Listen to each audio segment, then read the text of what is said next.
जय हिंद। देखिए खान सर का डेली जीके जीएस का टेस्ट का ये 44 नंबर आज हम लोग कंप्लीट देखेंगे। इससे पहले हम आपको 43 तक करा चुके हैं। अगर आप नहीं देखे तो मेरे प्ले लिस्ट में जा करके देख सकते हैं। जैसे कि आपको पता है कि इसमें 50 प्रश्न रहता है, जीके साइंस करेंट अफेयर भी रहता है, तो कम्प्लीटली जीएस और आपको मिलता है खान सर का काफ़ी ज़्यादा मतलब खूबसूरत यह सेट रहता है और मतलब उनके टीम के काफ़ी मेहनत के द्वारा इनको बनाया जाता है। तो चलिए बिना समय को गवाए हुए हम लोग सीधे क्वेश्चन के ऊपर आते हैं। और आपको बता दें कि अगर आप मेरे चैनल्स पे नए हैं तो प्लीज़ चैनल को सब्सक्राइब कीजिए, लाइक कीजिए, दोस्तों में जरूर शेयर करें। तो चलिए पहला नंबर क्वेश्चन हम लोग देखते हैं कि पहला क्वेश्चन करा कि कौन सी एक लघु प्लेट इसमें से नहीं है। तो इसमें से याद रखिएगा आपको कौन सा है कि यानी कि छोटा प्लेट नहीं है, तो वह है अंटार्कटिक आपको प्लेट है। यह आपको मतलब यह पृथ्वी के आपका दक्षिणी ध्रुव के पास में आपको यहाँ पे देखने को मिलता है। और इस तरह से इस अंटार्कटिक को याद रखिए क्या कहते हैं हम लोग, श्वेत महाद्वीप कहते हैं, गतिशील महाद्वीप कहते हैं और विज्ञान को समर्पित महाद्वीप भी आपको कहा जाता है। तो इस तरह से और ये दक्षिणी ध्रुव वाला महाद्वीप भी इसको नाम से जाना जाता है। तो ये सभी रिकॉल भी आपको करके रखना होगा। बाकी इसमें से जो भी प्लेटें आपको देख रहे हैं इस तरह से आपको ये सभी के सभी आपका छोटे प्लेट, ये आपको छोटे प्लेट आते हैं, जैसे नजका प्लेट हो गया, काकोलस और कैलो माइन प्लेट हो गया। तो चलिए दूसरा नंबर प्रश्न देखते हैं कि आइसलैंड में विवर्तनिक की गतिविधियों के लाभों में आपको शामिल होते हैं। तो कौन कौन से होते हैं, क्योंकि आपको पता है प्लेट विवर्तन के सिद्धांत किसने में दिया हुआ था, तो हैरी हेस नामक एक व्यक्ति ने आपको दिया हुआ था। तो चलिए पहला करा है कि प्राकृतिक भूतापीय ऊर्जा का एक तरह का स्रोत हो जाता है, तो बात सही है, ये उस तरह का यह स्रोत हो जाता है। नवीन भूमि का सृजन होता है, तो गलत है। इसमें क्या होता है कि ये नवीन भूमि, नया भूमि इसमें नहीं आता है। चलिए पर्यटकों के लिए एक आकर्षण रहता है वहाँ पे ज़्यादा, तो ये भी आपका सही है। यानी कि 1 और 3 आपको क्या है कि इसमें आंसर सही है। तो इसमें से आपको उत्तर सही ही आपको पूछा जा रहा है। तो इस तरह से 2 का अगर आंसर देखेंगे तो 2 का आपका सी नंबर आपका आंसर हो जाता है। चलिए 3 नंबर प्रश्न की ओर हम लोग आते हैं। 3 नंबर कौन से कथन इसमें भी क्या है कि सही है और उसके कूट का प्रयोग करते हुए सही उत्तर की पहचान करना है। तो चलिए देखते हैं कि भारत विश्व के सबसे लंबे नौगम्य अंतर्देशीय जल नेटवर्क वाले देशों में आपको शामिल है। तो क्या है कि यह गलत हो गया, उसमें आपको शामिल नहीं है। वर्तमान में क्या है कि अंतर्देशीय जल मार्ग कुल मालवाहन के लगभग 25% परिवहन में सहायता करता है। तो गलत है, 25% नहीं, लगभग 1 से 2% के आसपास ही आपको करता है। चलिए तीसरा देखते हैं ऑप्शन कि राष्ट्रीय राजमार्ग अधिनियम 16 के अधीन में लगभग 111 अंतर्देशीय जल मार्ग को राष्ट्रीय जल मार्ग घोषित आपको किया गया है। तो ये आपको क्या है, तीसरा नंबर ऑप्शन आपका सही है। इस तरह से अगर आप देखेंगे तो केवल और केवल आपका तीन ही आपका सही है। तो 3 का आंसर आपका सी नंबर हो जाता है। चलिए चौथा नंबर प्रश्न देखते हैं, चक्रवात से संबंधित है। तो प्रति चक्रवात के बारे में निम्नलिखित कथनों पर क्या करना है, आपको यहाँ पे विचार करना है। तो चलिए प्रति चक्रवात उच्च दाब का तंत्र होता है, तो बात सही है, क्योंकि प्रति चक्रवात में क्या होता है कि बीच का मतलब दाब अधिक होता है, हाई प्रेशर होता है, और बाहर की ओर आपका लो प्रेशर होता है। तो यानी कि अंदर से जब बाहर की ओर चलता है तो इसे हम लोग क्या कहते हैं कि प्रति चक्रवात कहते हैं। तो इसलिए प्रति चक्रवात उच्च दाब का तंत्र होता है। तो ये सही है। तंत्र के केंद्र में वायु का आवश्यक शांत होनी चाहिए। तो हाई प्रेशर तो होती है तो वहाँ पे आवश्यक शांत होती है, ये भी आपका सही है। और अभिसारी वायु क्या है, प्रति चक्रवात की विशेषता होती है। तो याद रखिए यहाँ पे ये गलत हो गया, ये अभिसारी नहीं बल्कि अपसारी होती है प्रति चक्रवात की आपकी विशेषता। तो इस तरह से अगर आप देखेंगे तो इसमें से कथन कितने सही है, तो याद रखिएगा इसमें 2 को सही है, 1 और 3 आपका सही है। तो इस तरह से अगर आप देखेंगे तो 4 का आपका बी नंबर हो जाता है। और याद रखना है कि जो होती है हम लोग का ये पृथ्वी होता है, इसका पृथ्वी का जो उत्तरी गोलार्ध होता है इसमें जो चक्रवात जो चलती है वह मतलब अपना दाहिने तरफ चलती है और दक्षिणी गोलार्ध में आपको बाएं की तरफ चलती है। जबकि प्रति चक्रवात आपको क्या होती है कि वही उत्तरी गोलार्ध में देखेंगे तो आपको बाएं की तरफ चलती है, दक्षिणी गोलार्ध में आपको दाहिने के तरफ में चलती है। तो ये सभी आपको रिकॉल करके फैक्ट्स रखने पड़ेंगे।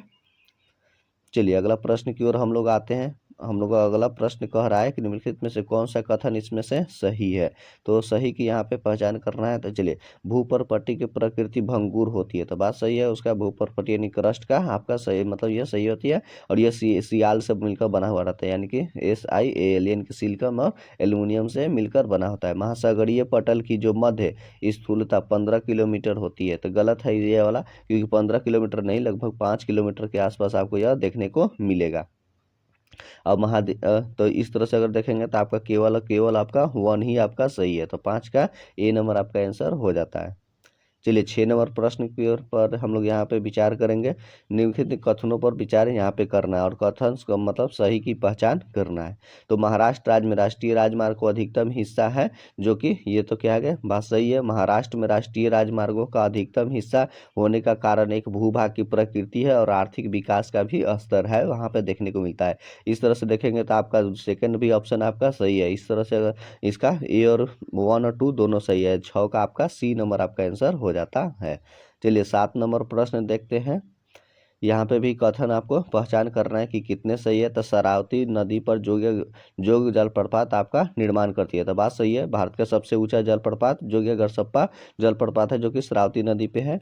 और दूसरा ऑप्शन कर रहा है कि ब्राह्मणी नदी कोसी और शंख नदियों के संगम से बनती है, तो ये आपका गलत हो गया, क्योंकि जो कोसी तो बिहार में बहती है। तो याद रखिएगा शंख और कमला, याद रखिएगा कौन सा है, तो इस तरह सॉरी कमला कह रहे कोयल, याद रखिएगा कौन सा हो गया, तो कोयल। तो कोयल और शंख नदियों के ही मिलने से आपको क्या होता है कि ब्राह्मणी नदी का आपका निर्माण होता है। इस तरह से अगर आप देखेंगे तो ऑप्शन नंबर 2 आपका गलत है। तीसरा कह रहा है कि ताम्रपर्णी नदी तमिलनाडु के तिरुनेवेली जिले में आपको बहती है, तो इस तरह से अगर देखें तो यह आपका तीसरा नंबर आंसर भी सही है। तो 1 और 3 आपका सही है, यानी कि टोटल कितने आपको कथन सही है, तो 2 को कथन सही है, तो 7 का आपका बी नंबर आपका आंसर होगा। चलिए 8वां नंबर प्रश्न की ओर आते हैं। यहाँ पे मोहम्मद बिन तुगलक एमबीटी के से संबंधित है।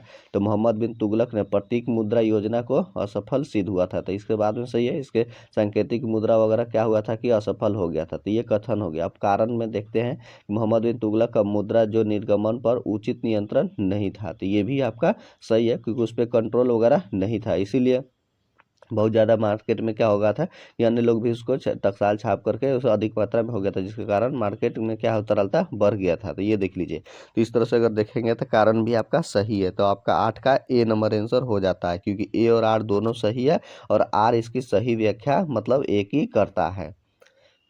चलिए 9 नंबर प्रश्न की ओर आएंगे। मध्यकालीन भारतीय राजाओं के संदर्भ में कौन सा कथन सही है, तो इसमें से सही की पहचान करना है, यानी कि 3 तो यहाँ श्योर ही आपका गलत होगा, 3 को कोई ऑप्शन।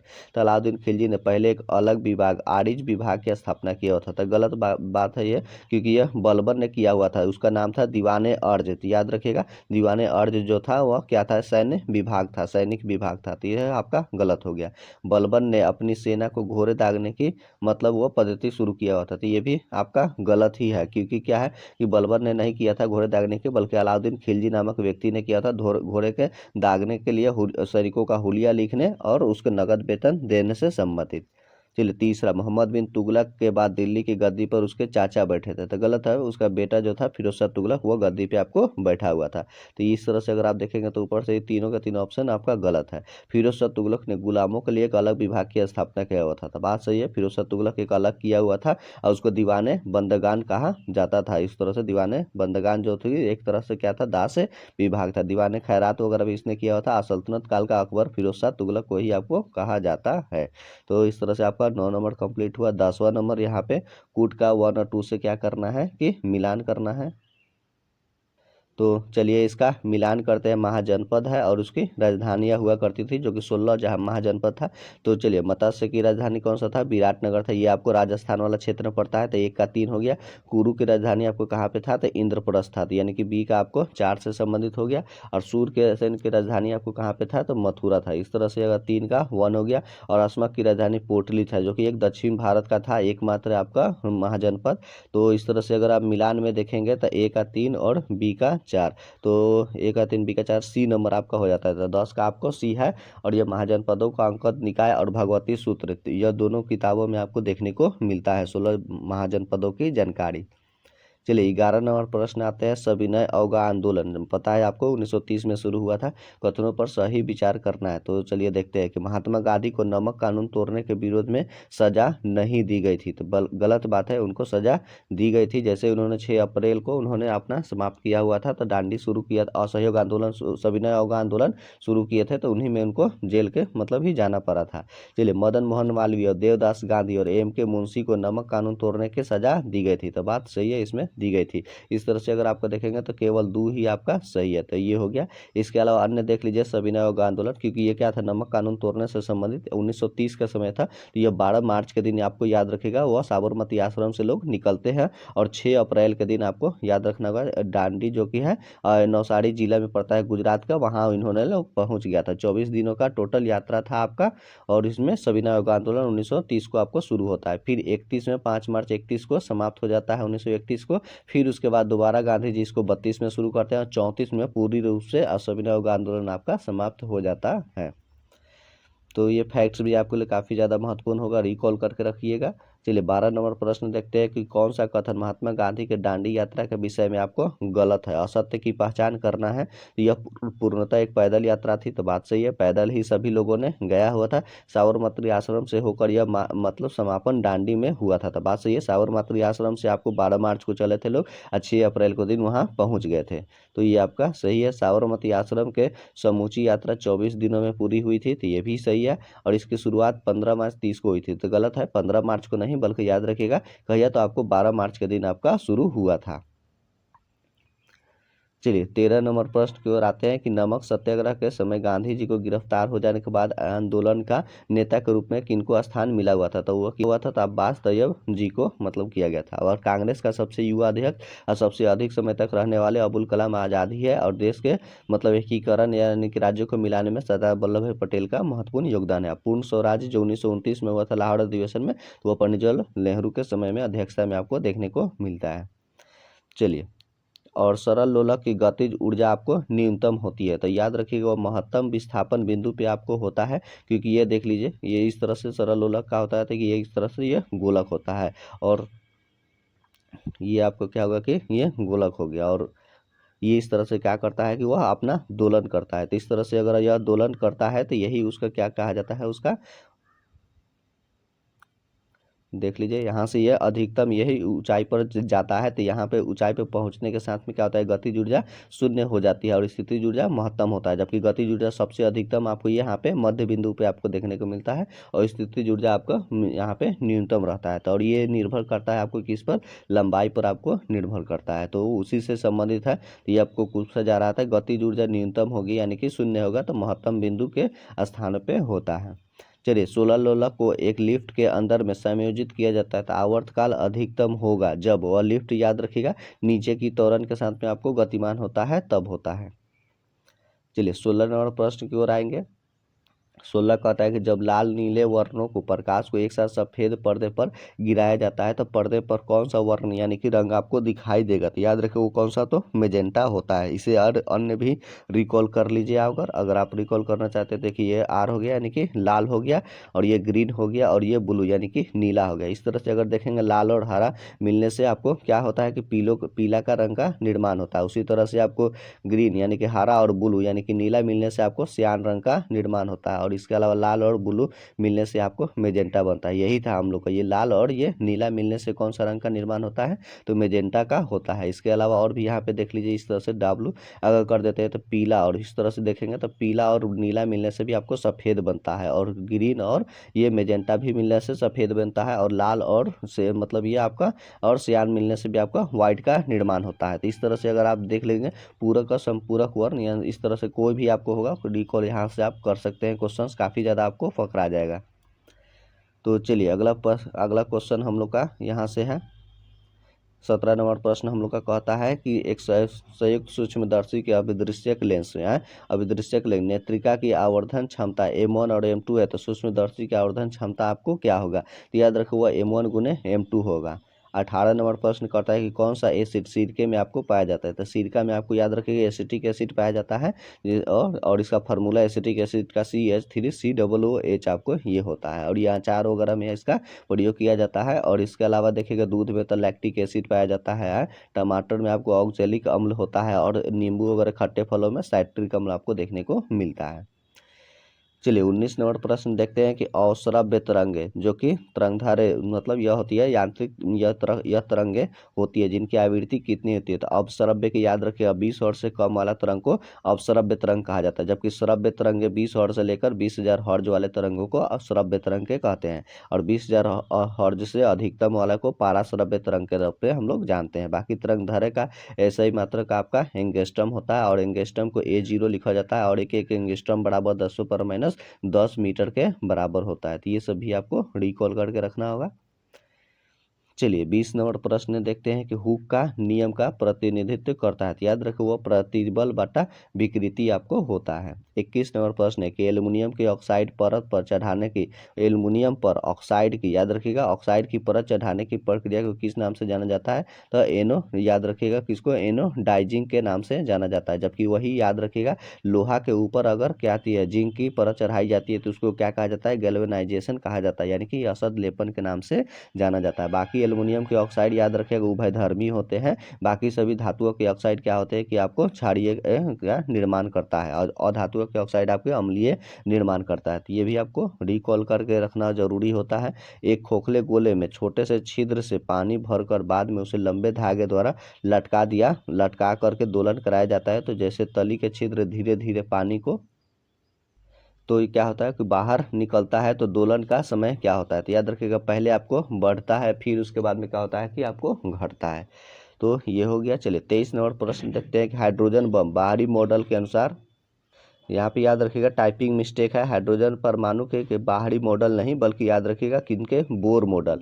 तो याद रखना होगा किनका, तो बोर मॉडल के अनुसार आपको पूछा जाता है। बोर मॉडल के अनुसार जो विकिरित जो है उत्सर्जन, जो विकिरण उत्सर्जन होता है, तब इलेक्ट्रॉन का आता है कि ऊंची कक्षा से नीची कक्षा में आपको क्या होता है कि कूदता है।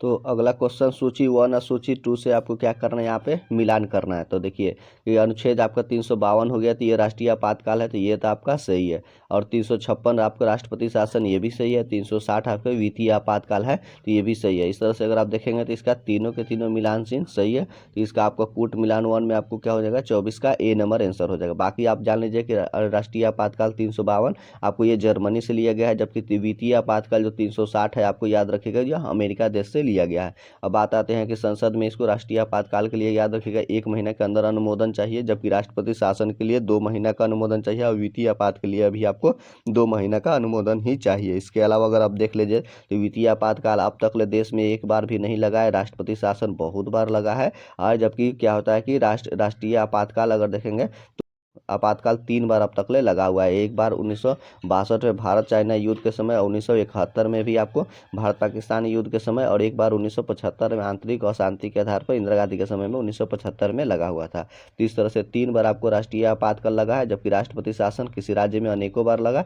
और वित्तीय आपातकाल आपको एक बार भी अब तक नहीं लगा हुआ। तो ये सब देख लीजिए। बाकी राष्ट्रीय आपातकाल के समय में ही आपका मौलिक अधिकार सभी निलंबित हो जाते हैं। राष्ट्रपति शासन में आपको कोई तरह के मौलिक अधिकार पर इफेक्ट नहीं पड़ता है। वित्तीय आपातकाल में भी आपका कोई तरह के मौलिक अधिकार पर इफेक्ट आपको नहीं पड़ता है। और आपातकाल याद रखिएगा 18वां भाग में है। चलिए 25 नंबर प्रश्न कह रहा है कि 71वां जो संविधान संशोधन 1992 में हुआ था, याद रखिए वह संविधान की 8वीं अनुसूची के अनुसार 3 भाषा आपको जोड़ी गई थी। तो 3 भाषा के लिए याद रखिएगा आपको ट्रिक क्या है कि नमक है। इस तरह से देखिएगा तो नेपाली हो गया, मणिपुरी, और ये कोंकणी हो गया। तो इस तरह से 25 का आपका C नंबर आपका आंसर सही हो जाता है। और पता है कि 8वीं अनुसूची में टोटल कितनी भाषाएं आपको, तो वह 22 भाषाएं हैं। चलिए आगे आते हैं लोकसभा के कोरम कुल सदस्यों का कितना मतलब होता है। तो कोरम कुल के लिए कुल सदस्य संख्या का याद रखिए कितना आपको, तो 55 चाहिए। चलिए 27 नंबर पर ऐसी क्वेश्चन है। यहाँ पे भी एक दूसरे से क्या करना है कि मिलान करना है, किसका मतलब वह संघ राज्य क्षेत्र और न्यायपालिका उससे संबंधित आता है। जैसे अंडमान और निकोबार का देखेंगे तो अंडमान निकोबार ये आपको कलकत्ता के अंतर्गत आता है। दमन और दीव हो गया तो यह मुंबई के अंतर्गत आता है। लक्षद्वीप आपको क्या केरल के अंतर्गत आता है। और पुदुचेरी यानी कि आपको मद्रास के अंतर्गत आता है। तो इस तरह से देख लीजिए तो A का 3 और B का आपको 4। इस तरह अगर देखेंगे तो 27 का आपका B नंबर आपका आंसर हो जाता है। चलिए 28 नंबर प्रश्न की ओर आते हैं कि भारत के जो कि राष्ट्रपति थे, मतलब जिन्होंने एकमात्र मामले में अपना जेबी वीटो, याद रखिए वीटो नहीं जेबी वीटो की शक्ति का प्रयोग किया हुआ था, तो वह डाकघर संशोधन अधिनियम 1986 में। थोड़ा सा यहाँ पे आपका टाइपिंग मिस्टेक है, जेबी वीटो है, उसको कर लीजिएगा। ज्ञानी जैल सिंह, वो राष्ट्रपति कौन थे? तो ज्ञानी जैल सिंह थे। और ये डाकघर संशोधन 1900 याद रखिए कब हुआ था? 1986। उस समय आपका जेबी वीटो का प्रयोग किया गया था। चलिए 29 नंबर प्रश्न है यहाँ पे, भारतीय संघ का संपूर्ण राज्य का दर्जा प्राप्त होने का कालानुक्रम में सजाना है। तो पहले आप देखेंगे तो ये नागालैंड बना था, यानी कि आंसर आपका 29 का बी नंबर हो जाएगा, नागालैंड। तब उसके बाद हरियाणा, सिक्किम 75 में, उसके बाद अरुणाचल प्रदेश हो गया। चलिए हो गया। इसके बाद 30 नंबर प्रश्न देखते हैं। यहाँ पे भी कूट का एक दूसरे से मिलान करना है अनुच्छेद का।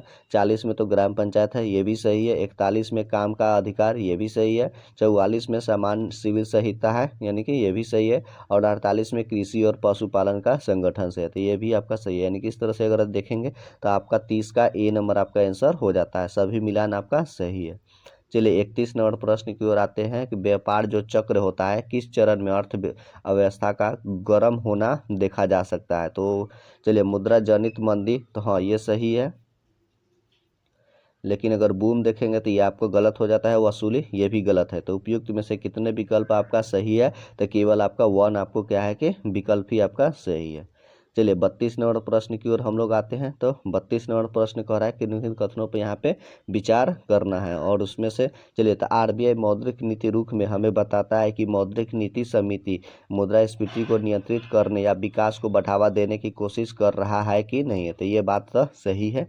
चलिए उसके बाद आते हैं कि अर्थव्यवस्था के लिए गॉडीलॉक्स परिदृश्य उस बिंदु को संदर्भित करता है जहां अर्थव्यवस्था बहुत खराब स्थिति होती है। तो गलत बात है, खराब नहीं बल्कि अच्छी स्थिति होती है। तो यानी 2 नंबर हमारा गलत है, 1 नंबर का सही है। इस तरह से आपका गलत है, केवल 2 आपको ऑप्शन है वह की गलत है। चलिए 33 नंबर है, सकल पूंजी निर्माण आवश्यक रूप से आपका बढ़ेगा। तो देख लेते हैं सकल घरेलू बचत का, तो गलत है, उससे नहीं बढ़ेगा। सकल घरेलू खपत, ये भी गलत है। और जीडीपी बढ़ती है, तो ये भी आपका गलत है। इस तरह से अगर आप देखेंगे तो 33 का आपका डी नंबर आंसर हो जाता है कि इसमें से सकल पूंजी निर्माण में, यानी कि इनमें से कोई नहीं। चलिए 34 नंबर प्रश्न की ओर हम लोग आएंगे। तो 34 नंबर प्रश्न कह रहा है कि मांग पूल मुद्रास्फीति, मांग तो आपको जन्म कहते हैं, डिमांड पूल मतलब खींचना, और मुद्रास्फीति का कारण बन सकता है। तो याद रखिए कौन सा? तो रुपये का अवमूल्यन, तो बात सही है। विदेशी मुद्रा का इसमें भंडार में वृद्धि हो जाएगा, तो ये भी सही है। सरकार द्वारा घाटे का वित्त पोषण, ये भी ठीक है। यह बढ़ती हुई अर्थव्यवस्था, तो ये भी सही है। इस तरह से अगर देखें मांग पूल मुद्रास्फीति में चारों के चारों आपको ऑप्शन सही है, तो इनमें से सभी हो जाएगा, यानी कि सभी चारों के चारों आपको सही है। चलिए 35 नंबर प्रश्न देखते हैं। निम्नलिखित कथनों पर यहाँ पे भी आपको क्या करना है कि विचार करना है, और इसमें से कथन सही की ही आपको पहचान करना है। तो चलिए देखते हैं हम लोग। ब्याज दर वृद्धि दर अंतर जो है किसी अर्थव्यवस्था के दीर्घकालिक ऋण स्थिरता का एक प्रमुख संकेतक है। तो इस तरह से देखिएगा तो प्रमुख संकेतक है, तो सही है ये वाला आपका। और जब ऋण जुटाने की लागत सकल घरेलू उत्पाद की वृद्धि दर से अधिक होती है, तो अधिक नहीं बल्कि क्या होता है कि न्यूनतम होती है। तो यहाँ पर ये देख लीजिए 2 नंबर हमारा गलत हो जाता है, तो केवल 1 आपका क्या है कि सही है। चलिए 36 नंबर प्रश्न यहाँ पे देखते हैं कि मादा एनाफिलीज मच्छर को मतलब यह मादा क्यूलेक्स से अलग किया जा सकता है। क्यों, कैसे पहचान होती है? क्योंकि यह बैठती है। तो क्योंकि बैठने के क्रम में क्या होता है कि देख लीजिए अर्ध अस्तर के साथ एक कोण बनाती है। तो मादा एनाफिलीज मच्छर जब वह बैठती है तो याद रखिएगा वह लगभग कितना डिग्री के कोण बनाती है? तो 45 डिग्री के कोण के साथ में आपको बैठती है। जबकि मादा क्यूलेक्स जो मच्छर है वो 180 डिग्री के साथ कोण बना के आपको पूरी तरह से फ्लैट बैठती है। तो यही अंतर आपको बताता है। इसके अलावा रिकॉल कर लीजिए, मादा एनाफिलीज मच्छर से मलेरिया होता है और क्यूलेक्स मच्छर से आपको फलेरिया हो जाता है। बाकी आपको याद रखिएगा आपको सीसी मक्खी से क्या होती है? सोने की बीमारी होती है। और एक बालू मक्खी होती है सैंड फ्लाई, उस मक्खी से आपको याद रखिएगा कालाजार होता है। 37 नंबर प्रश्न देखेंगे यहाँ पे, लाइकेन में एक क्लोरोफिल युक्त पार्टनर है जो कि कौन कौन से रहता है? तो लाइकेन में याद रखिएगा शैवाल होता है और ये कवक होता है, क्योंकि कवक अपना भोजन नहीं बना सकता है जबकि ये शैवाल बनाता है। तो ये क्या करता है कि शैवाल अपना भोजन बनाता है, उसके बनाए हुए भोजन को कवक क्या करता है कि अपना मतलब वो अपना भोजन यह कर लेता है उससे। तो चलिए अब यहाँ पे देखिए याद रखिएगा लाइकेन का अध्ययन लाइकेनोलॉजी कहलाता है, वायु के प्रदूषण का संकेतक होता है। बाकी कवक का अध्ययन माइकोलॉजी कहलाता है, और शैवालों का अध्ययन आपको याद रखिएगा आपको फाइकोलॉजी कहलाता है। और धरती पर सबसे ज़्यादा ऑक्सीजन वगैरह आपको याद रखिएगा शैवाल ही आपको देता है। उसके बाद 2 नंबर पे आपका स्थान हम लोग का पेड़ पौधों का आता है। तो ये भी आपको क्वेश्चन यहाँ पे रिकॉल करके रखिएगा। कवकों का कोशिका भित्ति आपकी काइटिन की आपको बनी हुई रहती है। चलिए 38 नंबर प्रश्न है कि शरीर के प्रतिरोधक क्षमता से जुड़े सबसे महत्वपूर्ण कोशिका आपका कौन सा होता है। तो आपका लिम्फोसाइट होता है यानी कि WBC होता है, और वो अभी WBC में कौन सा, याद रखिए वो आपको T सेल होता है काफ़ी ज़्यादा उसे। इसके अलावा यहाँ पे देख लीजिए तो यह WBC का नाम है लिम्फोसाइट। इसके अलावा एरिथ्रोसाइट आपको RBC का नाम है। प्लेटलेट्स को याद रखिएगा थ्रोम्बोसाइट के नाम से आपको जाना जाता है। चलिए 39 नंबर प्रश्न है, मानव शरीर के मांसपेशियां के बारे में कथन क्या है कि इसमें से कथन गलत है। तो उस गलत की आपको पहचान करना है। तो कौन सा कथन इसमें से गलत है। तो देखते हैं कि मांसपेशियां केवल हड्डी को धक्का दे सकती है। तो क्या है कि इसमें से, तो ये तो बात ये सही है, मांसपेशियां जोड़ों में काम करती है। जबकि ये दूसरा देखेंगे हड्डी को धक्का दे सकते हैं, तो ये गलत है कि हड्डी को देखता नहीं बल्कि खींचता है, मांसपेशियां जोड़े में काम करती है। तो ये आपका सही है। सिकुड़ने पर मांसपेशियां छोटी और सख्त और मोटी हो जाती है। तो ये भी आपका सही है। इस तरह से अगर देखेंगे तो गलत पहचान में आपका केवल 1 है, क्योंकि मांसपेशियां केवल हड्डी को धक्का नहीं देती है बल्कि अपनी तरफ वह खींचती है, और वह जोड़े में मांसपेशियां, सिंगल मांसपेशियां कार्य नहीं करती है। चलिए 40 नंबर प्रश्न है कि किसमें परिवर्तन के कारण रंध्र आपको खुलता है और बंद होता है, यानी कि पत्तियों का जो रंध्र होता है यानी कि छिद्र, वह कोशिका में पानी की मात्रा क्या करता है कि वाष्प उत्सर्जन करती है, और क्या करती है कि ऑक्सीजन का मतलब वह क्या करती है कि छोड़ने के समय भी आपका कार्य करती है, और लेते समय CO2 को आपको क्या करते हैं उसी रंध्र के द्वारा आपको लेती है। तो ये भी आपको याद रखना होगा। चलिए अब यहाँ से हम लोग का क्वेश्चन करंट अफेयर शुरू होता है, देखते हैं। भारत किस देश के साथ संयुक्त सैन्य अभ्यास लामीतीय 24 का में भाग ले रहा है। तो याद रखिएगा वो सेशेल्स के साथ कर रहा है। लामीतीय का अर्थ है आपको क्या होता है, तो याद रखिएगा वो आपको दोस्ती होता है सेशेल्स भाषा में। चलिए तमिलसाई सुंदरराजन ने अपने पद से इस्तीफा दे दिया है। वह किस राज्य के मतलब आपको राज्यपाल थे। तो याद रखना होगा कि वह आपको तेलंगाना से है। 24वें वैश्विक आध्यात्मिक सम्मेलन कहाँ आपको आयोजित किया गया था। तो याद रखो आपको तेलंगाना के हैदराबाद में किया गया था। और माजुली मास्क जिले हाल ही में GI टैग मिला है, इनमें से किस राज्य से संबंधित है। तो माजुली याद रखिए आपको असम में संबंधित है, और नदी द्वीप सबसे बड़ा माजुली ही है सब यह, और नदी द्वीप सबसे छोटा अगर देखा जाए तो उमानंदा है, जिसे मोर की धरती के नाम से जाना जाता है। तो ये को फैक्ट्स भी आप रिकॉल कर लीजिए। चलिए 45 नंबर प्रश्न हम लोग का देखते हैं कि भारत के निर्वाचन आयोग को राष्ट्रीय दिव्यांगजन आइकन कौन बन गई है। तो अरुणिमा सिन्हा बन गई है। अंतर्राष्ट्रीय प्रसन्नता दिवस 24 कब मनाया गया है। तो आपको 20 मार्च को मनाया गया। हाल ही में रूसी राष्ट्रपति चुनाव में राष्ट्रपति के रूप में चुने गए व्लादिमीर आपको पुतिन। और 2018 से लगातार 4 वर्षों तक किस शहर को सबसे ज़्यादा प्रदूषित राजधानी दिया गया। तो नई दिल्ली।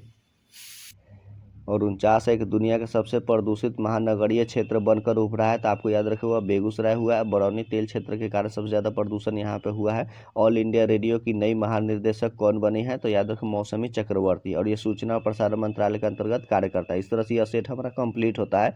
आगे का सेट देखने के लिए हमारे चैनल पर ऐसे ही आप बने रहे, सब्सक्राइब कीजिए, दोस्तों में जरूर शेयर करें। चलिए मिलते हैं अगला वीडियो के साथ में। जय हिंद।